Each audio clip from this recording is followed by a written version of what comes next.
श्री स्वामी समर्थ. जय जय स्वामी समर्थ. स्वामींचं नाव घेऊन आजच्या ह्या नवीन व्हिडिओला सुरुवात करते. 2025 मध्ये महाशिवरात्रीचा पवित्र सण 26 फेब्रुवारी म्हणजेच बुधवारी साजरा केला जाणार आहे. महाशिवरात्री हा हिंदू धर्माचा एक प्रमुख सण आहे जो भगवान महादेवांना समर्पित आहे. दरवर्षी माघ महिन्यातील कृष्ण पक्षाच्या चतुर्दशी तिथीला हा उत्सव साजरा केला जातो. महाशिवरात्रीला भगवान शिवाची पूजा करण्याला विशेष महत्त्व आहे. असे मानले जाते की भगवान शिव आणि माता पार्वती यांचा विवाह याच दिवशी झाला होता. या दिवशी शंकर भगवान आणि माता पार्वतीची पूजा केल्यास वैवाहिक जीवनात आनंद समृद्धी येते.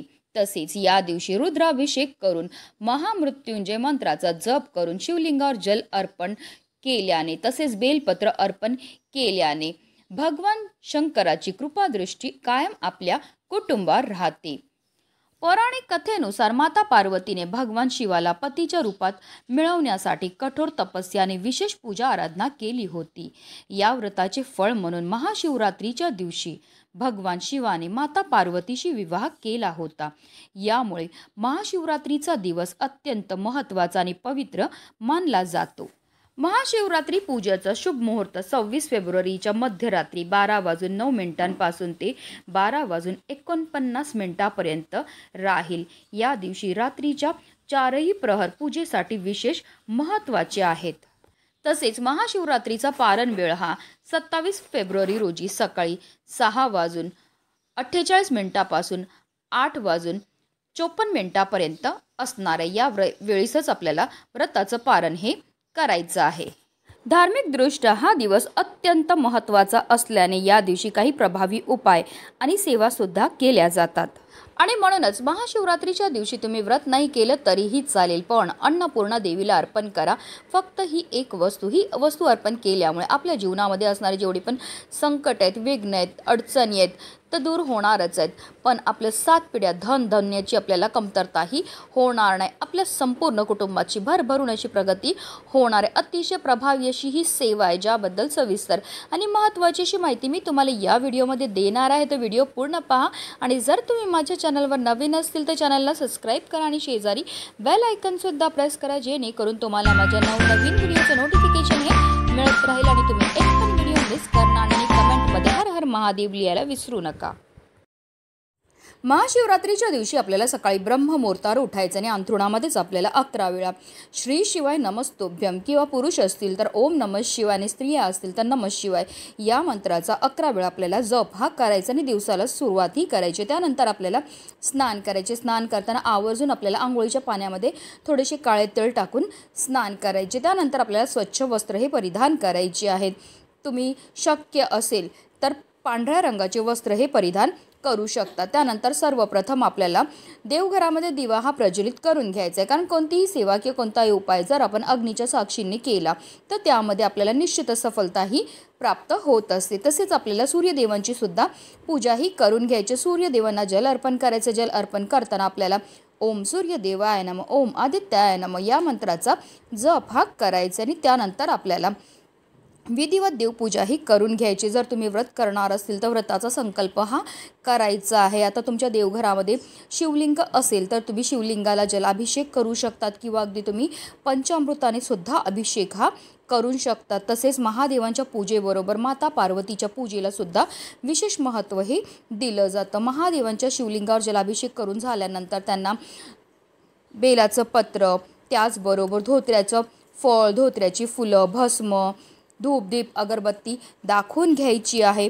तसेच कापुराने जे आहे महादेवांची आरतीही करून घ्यायची आहे.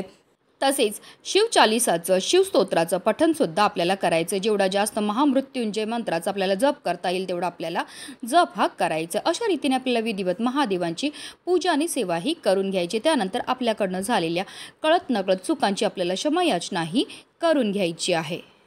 तसेच महाशिवरात्रीच्या दिवशी अन्नपूर्णा देवीच्या पूजेला सुद्धा विशेष महत्त्व हे दिलं जातं. कारण अन्नपूर्णा माता म्हणजे साक्षात माता पार्वतीचंच रूप आहे.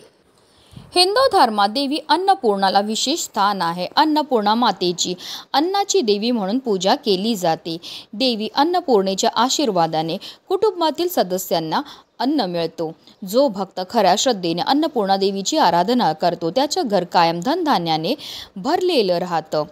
धर्मग्रंथांमध्ये अन्नपूर्णा देवीला अन्न, सौभाग्य आणि संपत्तीची देवी मानण्यात आली आहे. देवी अन्नपूर्णेची प्रतिमा घरात लावल्याने घरातील नकारात्मक ऊर्जा नष्ट होते आणि वास्तुदोषही दूर होतो. आणि म्हणूनच आपल्याला सुद्धा महाशिवरात्रीच्या दिवशी आवर्जून अन्नपूर्णा देवीची पूजा आणि सेवा ही करायची. ही सेवा केल्यामुळे आपल्या जीवनामध्ये कधीही धनधान्याची कमतरता राहणार नाही. देवपूजा करून झाल्यानंतर लगेचच आपल्याला ही सेवा जी आहे ती करायची. आपल्याला एक तामान घ्यायचं. तामनामध्ये अन्नपूर्णा मातेच्या मूर्तीला आपल्याला ठेवायचं आणि अन्नपूर्णा मातेच्या मूर्तीवर आपल्याला 11 पळी जलाभिषेक हा करायचा. प्रत्येक पळी पाणी अर्पण करताना आपल्याला ओम अन्नपूर्णाय नमः, ओम अन्नपूर्णाय नमः या मंत्राचा जप हा करायचा. अशा रीतीने आपल्याला 11 पळी जलाभिषेक हा करून घ्यायचा आहे. जलाभिषेक करून झाल्यानंतर अन्नपूर्णा मातेच्या मूर्तीला आपल्याला स्वच्छ पुसून घ्यायचं आहे. पुन्हा एक तामन घ्यायचं आहे. तामनामध्ये आपल्याला कुंकवाने एक स्वास्तिक हे काढून घ्यायचं आहे. ह्या स्वास्तिकला आपल्याला हळद कुंकू अक्षदा अर्पण करून घ्यायचे आणि त्यावर आपल्याला अन्नपूर्णा मातेच्या मूर्तीला ठेवायचं आहे. आता अन्नपूर्णा मातेच्या मूर्तीला सुद्धा आपल्याला हळद कुंकू अक्षदा धूपदीप अगरबत्ती दाखवून घ्यायची आणि त्यानंतर जी वस्तू आपल्याला अन्नपूर्णा मातेला अर्पण करायची ते म्हणजे तांदूळ. आपल्याला एक वाटीभर तांदूळ घ्यायचे, पण जे तांदूळ आपण घेणार आहेत ते अखंड असावे, कुठेही तुटलेले फुटलेले किंवा खराब झालेले नसावे. आता ह्या तांदळामध्ये आपल्याला थोडीशी हळद आणि कुंकू टाकायचं आणि ह्या तांदळा आपल्याला लाल पिवळं करून घ्यायचं आणि त्यानंतर आपल्याला हे तांदूळ जे आहेत ते अन्नपूर्णा मातेला अर्पण करायचे आहेत. पण हे तांदूळ अर्पण करायची पण एक विशिष्ट पद्धत आहे. ज्याप्रमाणे आपण कुंकुमार्चन करतो त्याचप्रमाणे आपल्याला ह्या तांदळाचं अर्चन सुद्धा करायचं आहे. अगदी तुम्ही अन्नपूर्णा मातेच्या पायापासून तिच्या मस्तकापर्यंत तुम्ही हे तांदळाचं अर्चन करू शकतात किंवा डायरेक्ट तिच्या डोक्यावर सुद्धा हे तांदळाचं अर्चन जे आहे ते करू शकतात. आपल्या उजव्या हाताचा अंगठा तसेच मधलं बोट आणि करंगळी शेजारीचं जे बोट असतं त्याला अनामिका म्हणतात. या 3 बोटांनी अर्थात काय तर मृगी मुद्रेने आपल्याला हे तांदळाचं अर्चन जे आहे ते करायचं आहे. प्रत्येक वेळी जे आपण अन्नपूर्णा मातेवर तांदूळ अर्पण करणार आहे ते आपल्याला निरंतर ओम अन्नपूर्णाय नमः, ओम अन्नपूर्णाय नमः या मंत्राचा जप हा करायचा. आता हे तांदूळ आपल्याला कितपर्यंत अर्पण करायचे तर जिथपर्यंत हे तांदूळ अन्नपूर्णा मातेच्या खांद्यापर्यंत येत नाही तिथपर्यंत आपल्याला हे तांदळाचं अर्चन जे आहे ते करायचं आहे. आता हा संपूर्ण उपाय तुम्ही देवघरामध्ये बसून करू शकतात किंवा अगदी तुम्ही तुमच्या स्वयंपाकघरामध्ये सुद्धा करू शकतात, कारण स्वयंपाकघरामध्ये अन्नपूर्णा मातेचा वास असतो. तर आपल्याला काय करायचं आहे, स्वयंपाकघराचा ओटा स्वच्छ पुसून घ्यायचा आहे. स्वयंपाकघराच्या ओट्याच्या वरती जी भिंत असते तिथे आपल्याला हळद कुंकू आणि तुपाने एक स्वास्तिक हे काढून घ्यायचे. त्या स्वास्तिकला सुद्धा आपल्याला हळद कुंकू अक्षदा अर्पण करून घ्यायचे. त्याचबरोबर आपल्याला आपल्या गॅसची जी शेगडी असते त्याची सुद्धा पूजा ही करून घ्यायची. त्याच्यावर सुद्धा आपल्याला स्वास्तिक काढून घ्यायचं. त्या स्वास्तिकला हळद कुंकू अक्षदा धूपदीप अगरबत्ती दाखवून घ्यायची आहे. आता आपल्या स्वयंपाकघराच्या ओट्यावर आपल्याला अन्नपूर्णा मातेच्या मूर्तीला ठेवायचं. संपूर्ण दिवसभर संपूर्ण रात्रभर आपल्याला अन्नपूर्णा मातेच्या मूर्तीला स्वयंपाकघरामध्येच ठेवायचं. अन्नपूर्णा मातेच्या मूर्तीला हळद कुंकू अक्षदा धूप दीप अगरबत्ती दाखवून घ्यायची आहे. तसेच खिरीचा नैवेद्य सुद्धा संध्याकाळी आपल्याला आवर्जून अन्नपूर्णा मातेच्या मूर्तीला दाखवून घ्यायचं आहे. त्यानंतर दुसऱ्या दिवशी आपल्याला काय करायचं, सकाळी लवकर उठायचं, स्नान करायचं. देवपूजा करून झाल्यानंतर आपल्याला अन्नपूर्णा मातेच्या मूर्तीला ह्या तांदळातनं बाहेर काढून घ्यायचं. पुन्हा एक वाटी घ्यायची, त्यामध्ये आपल्याला तांदूळ ठेवायचे आणि त्यामध्ये अन्नपूर्णा मातेच्या मूर्तीला ठेवून पुन्हा तिला देवघरामध्ये आपल्याला ठेवायचं आहे.